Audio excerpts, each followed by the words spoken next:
bagus, gak kepanasan, enak kondisinya. Ini bayang-bayang surga itu diperintah untuk diciptakan di bumi. Bagaimana supaya kondisinya kita nggak lapar, nggak haus, nggak sampai telanjang. Bagaimana supaya enak, sandang, pangan, papan. Bedanya kalau di surga semuanya sudah disediakan Allah. Kalau di dunia manusia diperintah untuk ikhtiar, ditongkrong usaha no dewi. Understand? Tak terang singkat menulis paham. Alhamdulillah.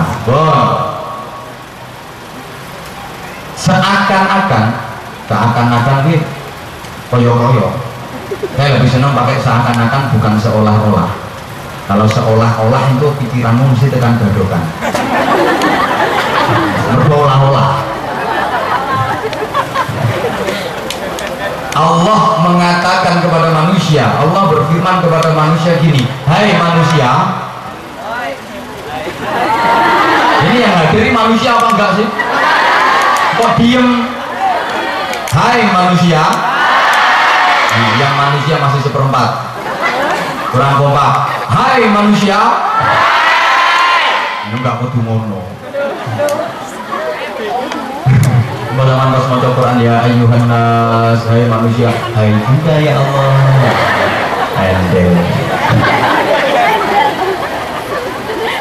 Aku ciptakan bumi, langit, jagat raya seisinya ini untuk kamu, kata Allah. Maka aturlah, makmurkanlah. Kalau kamu kedinginan, ya buat pakaian, dirikan pabrik tekstil. Jangan berharap aku yang membuatkan pabrik untukmu. Upayamu piye kae lho, tak sawisi bahane, ono kain, ono kapas, ono wedhus kae, kulite kena mbok gawe. Jangan berharap aku yang mendirikan pabrik tekstil untukmu. Usaha. Kalau kamu kepanasan, takut kehujanan, sementara tak sediani gua, kamu bisa berteduh di situ. Kepingin keadaan yang lebih baik, buat rumah lengkap dengan sarana dan prasarananya. Tuh bahannya tak sedia nih. Ono lemah kena gawe boto, ono besi kena gawe, ono pasir kena gawe besi, ono digawe ono watu kena digawe semen. Kalau kamu ingin menempuh perjalanan sementara tak bekali dirimu dengan kaki, laku wong, kepengin lu cepet melayu, kepengin iso cepet numpak jalan, kepengin cepet maneh gawe sepeda, kepengin iso cepet maneh gawe motor, kepengin cepet maneh bikin mobil, kepengin lebih cepet ciptakan pesawat. Jangan berharap aku yang nyediain pesawat. Otakmu gawean, kok tak kayak model hidayah, tak kayak model berupa otak, akal, pikiran. Makanya kamu beda dengan kewan. Kalau kewan nanti mau nunut, nggak dikasih akal pikiran. Makanya uang kok gak belum mikir, itu udah karo kewan. Halo. Jadi alam raya ini adalah laboratorium Allah untuk kepentingan manusia, guna meningkatkan iptek. Banyak lambang-lambang yang diciptakan Allah untuk kita dalam menemukan penemuan. Kayak itu pada ubi rambat, ngerti ubi rambat bolanya? Telo iku sing uwi lho, uwi iku wite melungker-melungker kayak sekok. Ya uwi kok wite les bodonge karo pete. Itu pohonnya melungker-melungker seperti pir baja yang digunakan manusia sekarang. Jadi sepeda motor, mobil, kuwabe lah pakai sekok. Iku wis dikai ilmu karo Gusti Allah, dikai contoh karo Gusti Allah. Kuwi blungker-blungker turun. Diinspirasi dari itu. Ini kipas angin, baling-baling. Udah dikasih contoh sama Allah, apa? Wah mauni itu kalau udah besar, tua, akhirnya kan meletek. Begitu meletek, kayak baling-baling. Kantong, apa-apa diadek kantong. Terus dikasih contoh karo Gusti Allah, kanguru.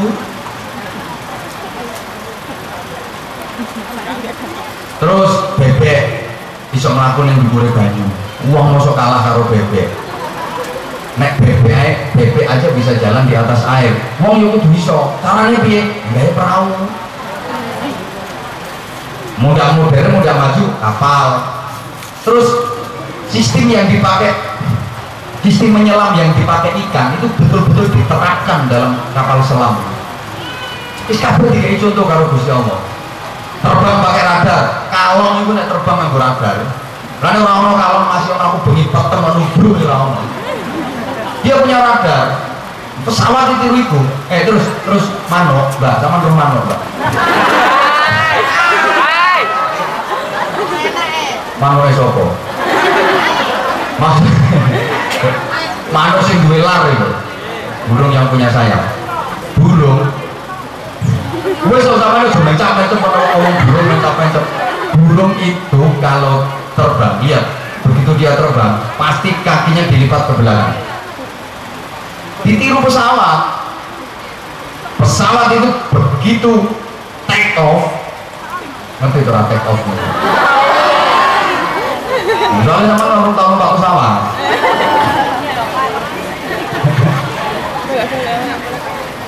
begitu lepas landas pasti rodanya yang belakang dilipat.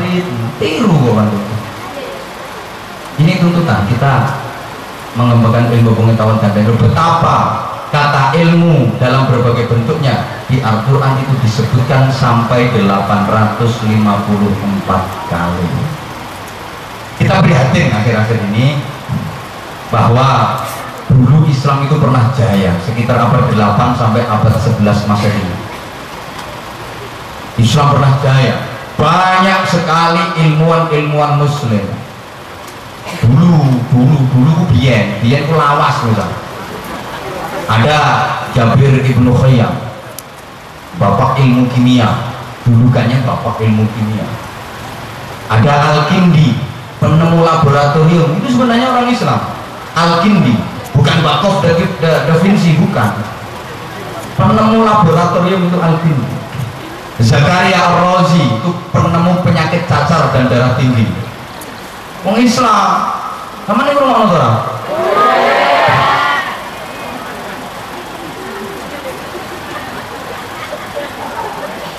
Abu Qasim Az-Zahrawi itu seorang ahli bedah yang reputasinya mengalahkan.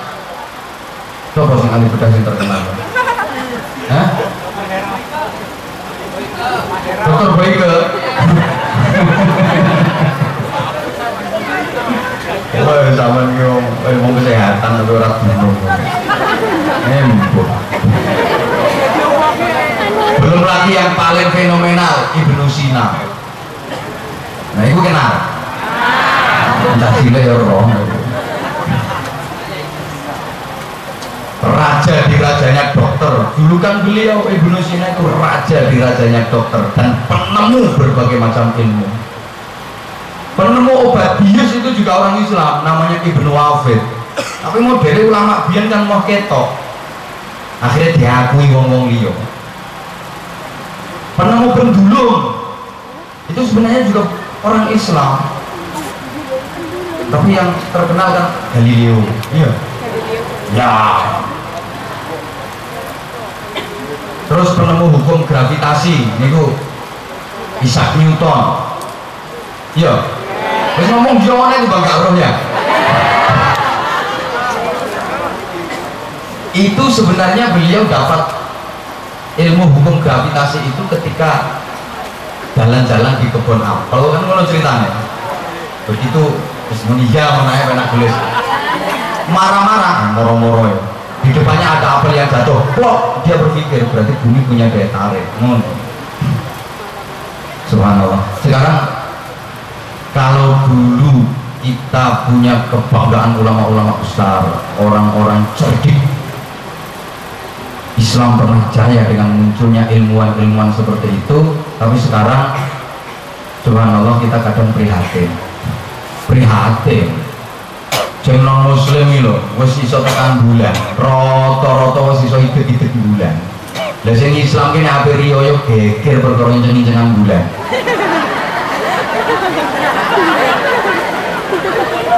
Iya toh? Lah sing luar iku iso idek-idek bulan ya awak dhewe iki arep yo geger perkara kenyingan bulan. Alah wis ketok ora ketok ketepan mendung. Paling banter yo mbadok terang bulan. Bukan meneh.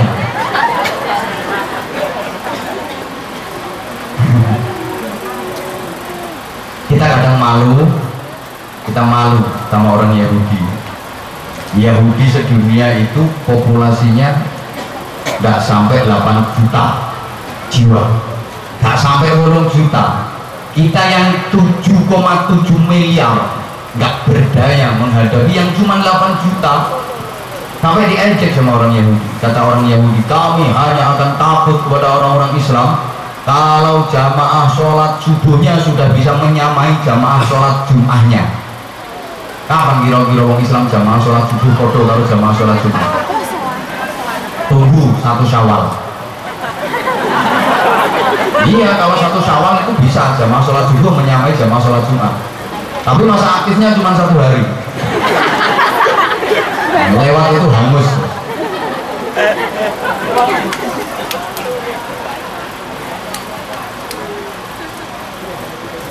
Sebagai bangsa Indonesia yang mayoritas beragama Islam, bahkan Islam terbesar di dunia itu ya Indonesia. Iya, kita harus bangga dari bangsa Indonesia. Harus nasionalisme, patriotisme, harus bangga. Tapi kalau terlalu sering-sering dibanggakan, akhirnya kita terlena. Coba sekarang kalau kita muhasabah, kalau kita introspeksi, kehormatan bangsa kita itu bertambah apa berkurang? Kita dengan bangsa lain itu kehormatannya bertambah apa berkurang? Gak usah adu-adu lah. Kita dengan negara kecil Malaysia itu kita sering dihormati atau sering dilecehkan? Isin awak dewe. Apa kita yang menang? Ekonomi kalah, sosial kalah, budaya kalah, olahraga kalah. Yang menang apa? Nah ya itu juara. Malu kita, malu bener malu. Karena Allah, makanya kadang-kadang saya kritik juga. Itu loh gara-garanya. Saya kritik juga kadang-kadang lagu kebangsaan kita Indonesia Raya harus kita junjung tinggi. Karena sing kurang pas menurut aku. Tapi itu pendapat pribadi. Coba protes. Indonesia tanah airku, tanah tumpah darahku. Deng-deng. Terus aku lo salah. Disinilah saya. Oh Indonesia tanah airku, tanah tumpah darahku, kok terus disanalah nondi. Jangan disanalah. Coba tuh sama nana. Indonesia tanah airku, tanah tumpah darahku. Disanalah suwana. Dan yang disinilah aku berdiri. Karena di sanalah sehingga yang kita banggakan malah yang di sana. Kita nggak bangga dengan yang di sini. Jadi kalau yang api-api itu punya yang di sana, bukan punya yang di sini. Yang di sini yang jelek-jelek. Karena di sanalah. Coba, ono kacang sing enak, ya di sana kacang Cino. Nongko sing enak, ya nongko Londo. Kejar. Wedhus api, wedhus Australia. Pitik api, ya pitik Bangkok. Di sana. Ono kunci kuat, ya kunci Inggris.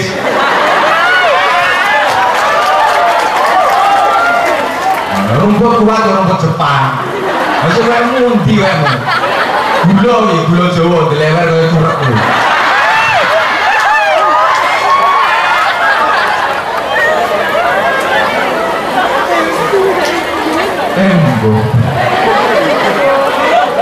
Maka saya pernah sampaikan anekdot, ada seminar internasional. Halo? Seminar teknologi internasional. Masing-masing negara mengutus delegasi. Gak ketinggalan Indonesia itu tampil. Dalam seminar itu masing-masing membanggakan negaranya masing-masing. Ngomong bangga negaranya. Amerika angkat bicara. Negara saya Amerika Serikat negara super power. Negara saya mampu bikin konstruksi bangunan gedung tingkat sampai 100 tingkat. Yang lain, Ah masa nggak percaya kok 100 tingkat temen berkilah di Amerika, enggak 100 tingkat ya ke bawah sedikit lah, 80-90. Jepang angkat bicara, kalau negara saya teknologi maju, negara saya mampu bikin pesawat 2 kali dalam 1 detik, mampu muter 10 kali puter. Negara lain ah masa 1 detik kamu muter 10, berkilah lah dia Jepang, ya enggak 10 kali ke bawah sedikit lah, 7-8 kali. Giliran Indonesia, kalau di negara saya kedokteran yang paling maju. Dokter di negara saya itu kalau ada orang wanita yang hamil tua mau melahirkan, itu dokter bisa mengeluarkan bayinya dari pusar. Tengah udel, lihatnya kaget, ah masa bisa mengeluarkan bayi dari udel. Indonesia berkilah, ya enggak dari pusar ke bawah sedikit lah.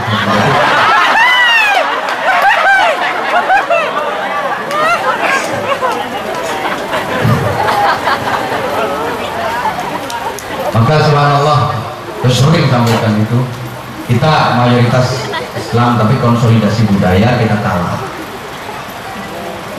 Objek-objek wisata yang ada di kita itu kan bukan milik kita, tak patek duwe prasasti, tak patek duwe peninggalan.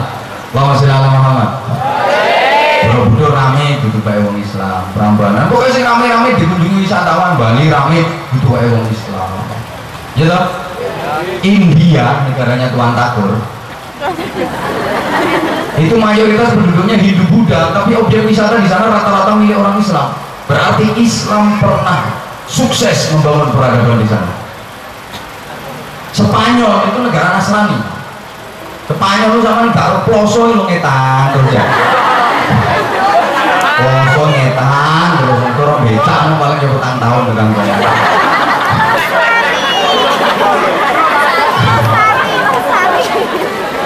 Itu halo mayoritasnya Nasrani, tapi 80% objek wisata di sana milik orang Islam.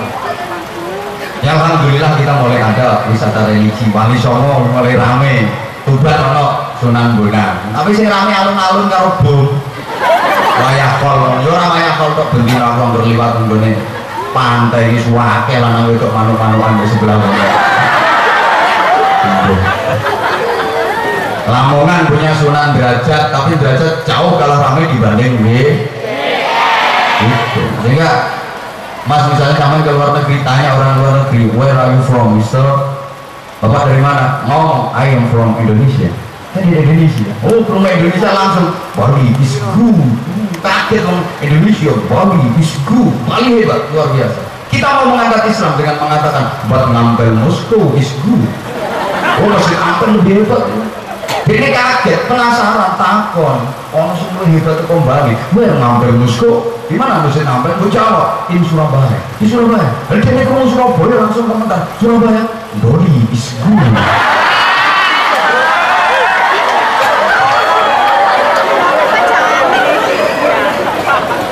Ini nonton dulunya kok kayak tahu loh sama kita.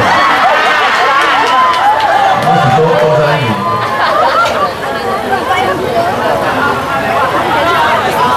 Ya Allah, dulu nggak dulu. Termasuk konsolidasi ilmu pengetahuan kita juga kalah. Saya pernah baca buku karangannya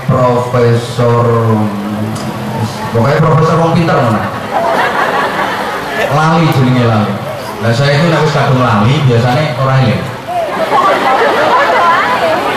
Jadi makanya aku ngomong salah nih satu Profesor Wong Pinter, gak pinter gak kira jadi profesor. Ternyata Master IQ Indonesia itu menempati ranking 154 dunia. S3 kita itu terendah keempat, ranking 4 dari bawah sang dunia. Tepuk tangan untuk Indonesia.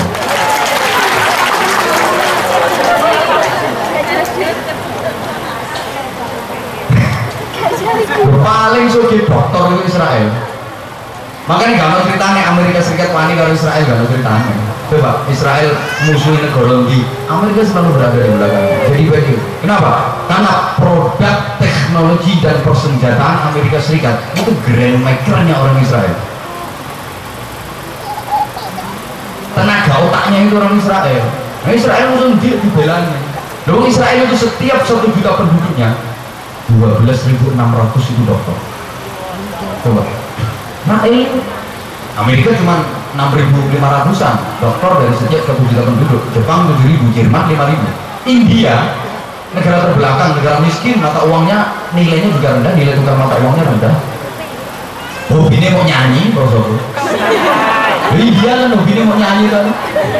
Belum namanya nonton film India nyanyi terus di sini. Pacaran nyanyi, bal-balan nyanyi, mangan nyanyi, adus, jotosan, ini sing ini kalau nyanyi. Hobinya. Rupa iwai, lumai iwai, bojone dhewe, kucek-kucekotan.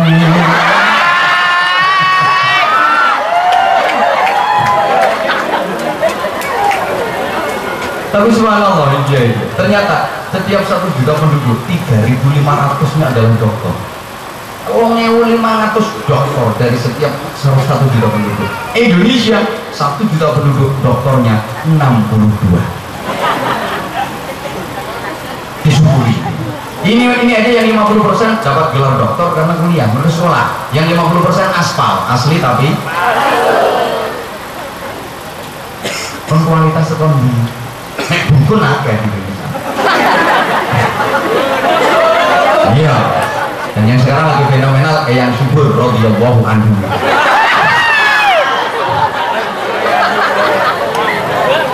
Ini langsung ngomong coba loh. Hah?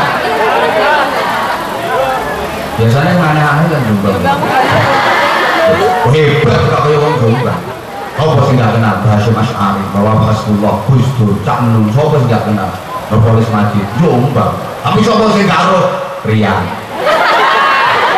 Konari, Jombang, kadung api, kadung Jombang, kadung elek. Bisa berkorong. Jombang aku tak Jombang.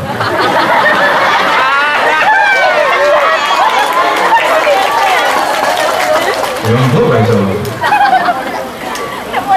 Jam 12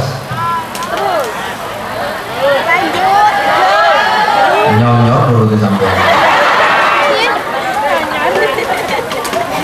itu ngomong terlambat ya, justru karena terlambat itu mestinya ya waktunya sebentar.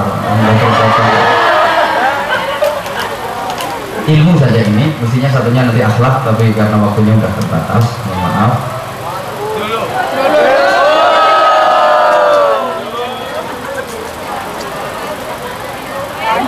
Sama mana yang mana? Imbuh. Yang bidan-bidan ini. Bayi wis metu bareng bukan metu neh. Imbuh, tau maneh. Waktune wis yo wae. Mohon maaf, mudah-mudahan yang saya sampaikan ada manfaatnya. Ngaji ini dikai santai, soalnya ngaji saya ini nggak terlalu mateng-teng kayak dosen yang mateng-teng gitu. Nyantai gitu. Tentu saja banyak kehilafan, tentu saja banyak kekurangan di sana sini. Mudah-mudahan semuanya bisa menjadi generasi yang berkarakter ulil albab. Alladzina yadhkuruna Allaha qiyaman wa qu'udan wa 'ala junubihim wa yatafakkaruna fi khalqis samawati wal ardh. Rabbana ma khalaqta hadza batilan subhanaka faqina adzabannar. Itu yang diharapkan dalam Islam. Siapa mereka? 3 kriterianya tadi. 1, alladzina yadhkurunallaha qiyaman wa qu'udan wa 'ala junubihim. Orang-orang yang senantiasa berzikir kepada Allah dalam keadaan berdiri, duduk maupun berbaring. Hatinya sensitif. وَيَتَفَكَّرُونَ فِي خَلْقِ السَّمَاوَاتِ وَالْأَرْضِ. Yang kedua, selalu memikirkan tentang penciptaan langit dan bumi, rasionya juga dimaksimalkan, ahli berpikir. Dan yang ketiga, Rabbana ma khalaqta hadza batilan subhanaka faqina adzabannar. Berdoa dan berikhtiar. Berarti generasi ulil albab harapan itu adalah yang ahli fikir, ahli ikhtiar, yang takwa, yang cerdas dan yang terampil. Hatinya sensitif, otaknya kreatif, hidupnya produktif. Hatinya tertib, uteke lantik, tangannya yo urip. Ngerti, pinter, tur yo prigel. Sregep mikir, pinter mikir yo gelem dangir, gelem malir, gelem nyupir, gelem jangan menir, nek musuh wani melintir. mampu menghadapi masalah moralitas, kreativitas, dan kriminalitas. Akliyah, qalbiyah, jasadiyahnya terpadu, raga, rasa, rasio menyatu. Jadi yo pinter olahraga, pinter olah rasa, pinter olah rasio. Angel ya kata-kata ini. Namanya larang. Maksudnya kata-katanya yang larang. Itu yang kita harapkan, dan insya Allah setikes.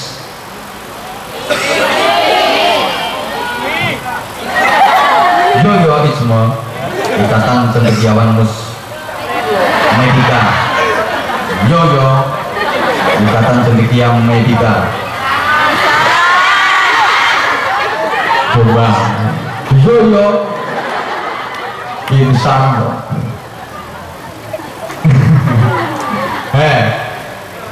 Inna Allaha la yanzuru ila suwarikum wala ila ajsadikum walakin yanzuru ila qulubikum. Yang dinilai Allah bukan jasadmu tapi hatimu. Yang dinilai Allah bukan omongannya tapi hatinya. Meskipun omongannya ngomong ikatan tapi hatinya ngomong insan, tahu?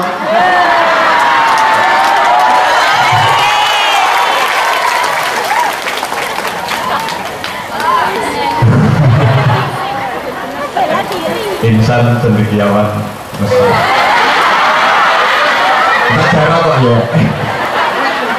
Ternyata sampean yang berhati no. Subhanallah. Ya.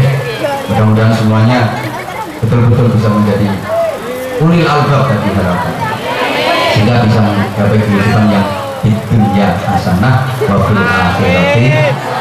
Insyaallah ini materi kapan-kapan kalau diundang lagi ada kesempatan. Al-Fatihah.